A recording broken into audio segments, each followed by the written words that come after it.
ನಮಸ್ಕಾರ ಕರ್ನಾಟಕ.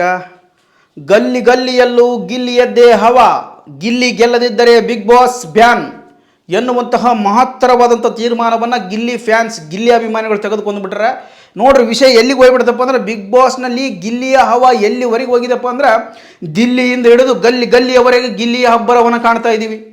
ಅದ್ಭುತವಾಗಿರುವಂಥ ರೆಸ್ಪಾನ್ಸು. ಇತ್ತೀಚೆಗೆ ಒಬ್ಬ ಮೇರು ಸ್ಟಾರ್ ನಟನಿಗೆ ಇರುವಂತಹ ಫಾಲೋವರ್ಸನ್ನು ಇವತ್ತು ಗಿಲ್ಲಿಯವರು ಪಡ್ಕೊಂಡಿದ್ರು. 1 ಮಿಲಿಯನ್ ಫಾಲೋವರ್ಸ್. 1 ಮಿಲಿಯನ್ ಫಾಲೋವರ್ಸ್ ಅಪ್ಪ ಅಂದ್ರೆ ಆತನನ್ನು ಮೆಚ್ಚುವಂತಹ ಆ ಒಂದು ವ್ಯಕ್ತಿಗಳು, ಅಭಿಮಾನಿಗಳು ಎಷ್ಟಿದ್ದಾರೆ ಅನ್ನೋದು ನಾವು ಕಣ್ಣಾರೆ ನೋಡ್ಬೋದು. ಯಾಕೆ ಇಷ್ಟೊಂದು ಪ್ರೇರಣೆ? ಈ ಬಡವಾಗಿ ಹುಟ್ಟಿದನಂತಹ ಒಂದು ಸಿಂಪತಿ ಕಾರಣಕ್ಕಾಗಿ, ಅಥವಾ ಆತ ಬಿಗ್ ಬಾಸ್ ಆಟವನ್ನು ಚೆನ್ನಾಗಿ ಆಡ್ತಾ ಇದ್ದಾನಂತ ಅನ್ನೋ ಕಾರಣಕ್ಕೋಸ್ಕರ, ಅಥವಾ ಆತನ ವ್ಯಕ್ತಿತ್ವ ಇಷ್ಟ ಆಯ್ತು ಅನ್ನುವಂಥ ಕಾರಣಕ್ಕೋಸ್ಕರನ, ಯಾವ ಕಾರಣಕ್ಕಾಗಿ ಇಷ್ಟೊಂದು ಫಾಲೋವರ್ಸು ಎನ್ನುವಂತಹ ಒಂದು ಆಲೋಚನೆ ಒಳಗೆ ಗಿಲ್ಲಿಯ ವಿರೋಧಿಗಳು ತಲೆಯನ್ನು ಕೆಡಿಸಿಕೊಂಡಿದ್ದಾರೆ. ಯಾಕಪ್ಪ ಅಂತಂದ್ರೆ ಇಲ್ಲಿ ನೋಡ್ರಿ, ಗಿಲ್ಲಿಯ ಆಟ ಎಲ್ರಿಗೂ ಕೂಡ ಇಷ್ಟ ಆಗಿದೆ.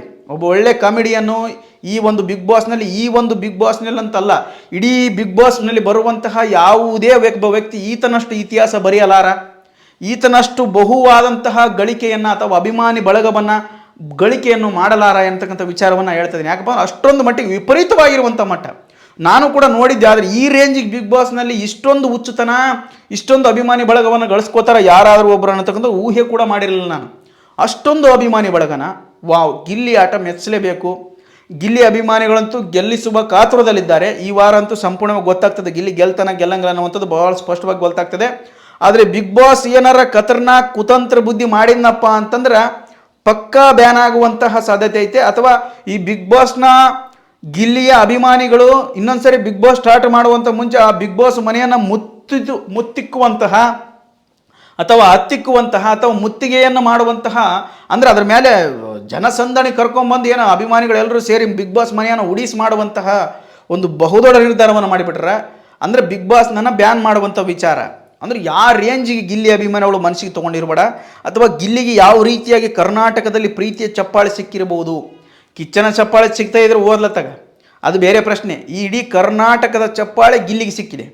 ಆ ಗಿಲ್ಲಿಗೆ ಸಿಕ್ಕಿರುವಂಥ ಈ ಕಿಚ್ಚನ ಚಪ್ಪಾಳೆ ಅಥವಾ ಈ ಕರುನಾಡಿನ ಚಪ್ಪಾಳೆ ಮುಂದೊಂದು ದಿನ ಗಿಲ್ಲಿಯನ್ನು ಅಭೂತಪೂರ್ವವಾಗಿರುವಂತಹ ಮತ್ತು ಅಪ್ರತಿಮ ಪ್ರತಿಭೆಯನ್ನಾಗಿ ಬೆಳೆಸಬಲ್ಲದು, ಅಥವಾ ಬೆಳೆಸುತ್ತದೆ ಅನ್ನುವಂಥದ್ದನ್ನು ಮಾತ್ರ ನಾನು ಸತ್ಯದಿಂದ ಹೇಳ್ತಾನೆ. ಯಾಕಪ್ಪ ಅಂತಂದ್ರೆ ಅಷ್ಟು ಅಭಿಮಾನಿ ಬಳಗ ಆತನಿಗೆ ಹೊಂದ್ಬಿಟ್ಟಿದೆ. ಆತೇನು ಅಷ್ಟು ದೊಡ್ಡ ಸಿನಿಮಾ ಮಾಡಿಲ್ಲ, ಯಾವುದೇ ಸಿನಿಮಾದಲ್ಲಿ ಹೀರೋ ಆಗಿಲ್ಲ, ಯಾವುದೇ ಸಿನಿಮಾದಲ್ಲಿ ದೊಡ್ಡ ಕಾಮಿಡಿಯನ್ ಆಗಿನೂ ಹೊರ ಬಂದಿಲ್ಲ. ಕೇವಲ ಜಿ ಕನ್ನಡದಲ್ಲಿ ತನ್ನದೇ ಆಗಿರುವಂತಹ ಕೆಲವೊಂದು ಡೈಲಾಗ್ಗಳನ್ನು ಹೇಳ್ಕೊಂಡು ಕಾಮಿಡಿ ಮಾಡಿಕೊಂಡು ಒಂದಿಷ್ಟು ತಮಾಷೆ ಮಾಡ್ತಾ ಇದ್ದ. ಅಲ್ಲೂ ಕೂಡ ಒಂದಷ್ಟು ಅಭಿಮಾನಿ ಬಳಗತ್ತು. ಬಟ್ ಈಗ ಬಿಗ್ ಬಾಸಿಗೆ ಬಂದ ಮೇಲೆ ಆತನ ವ್ಯಕ್ತಿತ್ವವನ್ನು ನೋಡಿ ಆತ ಇರೋದೇ ಹಿಂಗೆ, ಅವನು ಒಳ್ಳೆ ವ್ಯಕ್ತಿ, ಆತನಲ್ಲಿರುವಂತಹ ಒಂದು ಪ್ರತಿಭೆ ಭಾಳ ಅಗಾಧವಾದಂಥದ್ದು ಮತ್ತು ಅಮೋಘವಾದಂಥ ಪ್ರತಿಭೆ. ಸೊ ಅದಕ್ಕೋಸ್ಕರ ಆತನ ಮೇಲೆ ಭಾಳಷ್ಟು ಅಭಿಮಾನಿ ಬಳಗವನ್ನು ಹೊಂದಿದ್ದಾರೆ ಜನಗಳು. ಅದು ಮುಂದಿನ ದಿನಮಾನಗಳಲ್ಲಿ ಏನಾಗುತ್ತೋ ಗೊತ್ತಿಲ್ಲ. ಒಟ್ಟಾರೆಯಾಗಿ ಇವತ್ತು ಗಿಲ್ಲಿ ಅಂತೂ ಗಲ್ಲಿಯಲ್ಲಿ ಹೆಸರು ಮಾಡ್ತಾ ಇದ್ದಾನೆ. ಗಲ್ಲಿಯಿಂದ ಹಿಡಿದು ದಿಲ್ಲಿಯವರೆಗೆ ಹೆಸರು ಮಾಡ್ತಾ ಇದ್ದೇನೆ. ಗೆದ್ದು ಬರಲಿ ಗಿಲ್ಲಿ ಅಂತ ಹಾರೈಸ್ತೀವಿ. ಯಾಕಪ್ಪ ನಮಗೂ ಕೂಡ ಮೊದಲು ಗಿಲ್ಲಿ ಅಂದರೆ ಆಗ್ತಾರಲ್ಲ. ಯಾಕಪ್ಪ ಅಂದರೆ ಕೇವಲ ತಮಾಷೆಯನ್ನು ಮಾಡೋದ್ರ ಮುಖಾಂತರ ಇನ್ನೊಬ್ಬರ ಜೀವನಕ್ಕೆ ಚ್ಯುತಿ ತರುವಂತಹ ಮಾತುಗಳನ್ನು ಆಡ್ತಾ ಅಥವಾ ಇರಿಟೇಟನ್ನು ಮಾಡ್ತಾ ಇದ್ದ. ಒಂದಷ್ಟು ಕೋಪ ಬರುವಂತೆ, ಒಂದು ಕೋಪವನ್ನು ತೀವ್ರಗೊಳಿಸುವಂತಹ ಒಂದು ಮಾತುಗಳನ್ನು ಆಡ್ತಾ ಇದ್ದೆ ಅಂತೇಳಿ ಮೊದಲು ನಮಗೂ ಕೂಡ ಗಿಲ್ಲಿ ಇಷ್ಟ ಆಗ್ತಿರಲ್ಲ. ಬಟ್ ಬರಬರ್ತಾ ಅದ್ಭುತವಾಗಿರುವಂಥ ಪ್ರತಿಭೆ. ಯಾವಾಗ ಏನು ಕೌಂಟ್ರ್ ಕೊಡಬೇಕು, ಯಾವ ರೀತಿ ಕೌಂಟ್ರ್ ಕೊಡಬೇಕು, ಯಾವ ಸಮಯದಲ್ಲಿ ಕೌಂಟ್ರ್ ಕೊಡಬೇಕು, ಮತ್ತು ಯಾವ ಕೌಂಟ್ರ್ ಕೊಟ್ಟರೆ ನನ್ನ ಎದುರುಗಡೆ ಬರಲ್ಲ ಅನ್ನುವಂಥದ್ದನ್ನು ಮಾತುಗಾರಿಕೆಯನ್ನು ಬಹಳ ಸ್ಪಷ್ಟವಾಗಿ ಅರಿತಿದ್ದಂಥ ವ್ಯಕ್ತಿ, ಏಕೈಕ ವ್ಯಕ್ತಿಯಪ್ಪ ಅಂದ್ರೆ ಅದು ಗಿಲ್ಲಿ. ಈ ಗಿಲ್ಲಿಯ ಬಗ್ಗೆ ಎಷ್ಟು ಹೇಳಿದ್ರು ಕೂಡ ಸಾಲದು. ಎಲ್ಲರೂ ಕೂಡ ತಪ್ಪದೇ ವೋಟ್ ಮಾಡಿರಿ, ನಿಮ್ಮ ಗಿಲ್ಲಿಯನ್ನು ಗೆಲ್ಲಿಸಿಕೊಳ್ಳಿ ಅಂತ ಹೇಳ್ತಾ ಈ ವಿಡಿಯೋವನ್ನು ಇಲ್ಲಿಗೆ ಮುಗಿಸ್ಬೇಕು ಅಂತಿದ್ದೀನಿ. ಮತ್ತೊಂದು ವಿಷಯ ಏನಪ್ಪ ಅಂದ್ರೆ ತಪ್ಪದೇ ಒಬ್ರಿಗೆ ವೋಟ್ ಮಾಡಿರಿ. ನಿಮ್ಮ ಗಿಲ್ಲಿ ಗೆಲ್ಲಬೇಕಲ್ಲ, ಒಬ್ಬರಿಗೆ ವೋಟ್ ಮಾಡಿರಿ. ಗಿಲ್ಲಿಯ ಅಭಿಮಾನಿ ಆಗಿರುವಂಥ ಕಾರಣಕ್ಕೋಸ್ಕರ ಕಾವ್ಯ ಅವ್ರಿಗೆ ಅರ್ಧ ಓಟು ಮತ್ತು ಗಿಲ್ಲಿಗೆ ಅರ್ಧ ಓಟ್ ಹಾಕಕ್ಕೆ ಹೋಗ್ಬೇಡ್ರಿ. ಯಾಕಪ್ಪ ಅಂದ್ರೆ ಕಾವ್ಯ ಅವ್ರಿಗೆ ಆಗಲೇ ಗಿಲ್ಲಿಗೆ ಮೋಸ ಮಾಡಿದರೆ, ಆ ಧನುಷ್ ಮಾತನ್ನು ಕೇಳ್ಕೊಂಡು ಗಿಲ್ಲಿಯ ಒಂದು ವಿರೋಧವನ್ನು ಕಟ್ಕೊಳ್ತಾ ಇದ್ದಾರೆ. ಗಿಲ್ಲಿ ಅಭಿಮಾನಿಗಳು ವಿರೋಧವನ್ನು ಕಟ್ಕೊಳ್ತಾರೆ. ಇಲ್ಲಿವರೆಗೂ ಫೈನಲ್ವರೆಗೆ ಬಂದರು.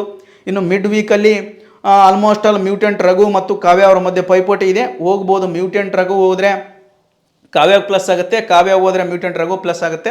ಏನಾಗುತ್ತೋ ಗೊತ್ತಿಲ್ಲ. ಆಲ್ಮೋಸ್ಟ್ ಆಲ್ ಕಾವ್ಯ ಹೋಗ್ಬೋದು. ಕಾವ್ಯ ಹೋದರೆ ಪಕ್ಕ ಕಾರಣ ಧನುಷ್ ಅಂತಲೇ ಹೇಳ್ತಾ ಈ ವಿಡಿಯೋನ ಇಲ್ಲಿಗೆ ಮುಗಿಸ್ತಾ ಇದ್ದೀನಿ. ಧನ್ಯವಾದಗಳು.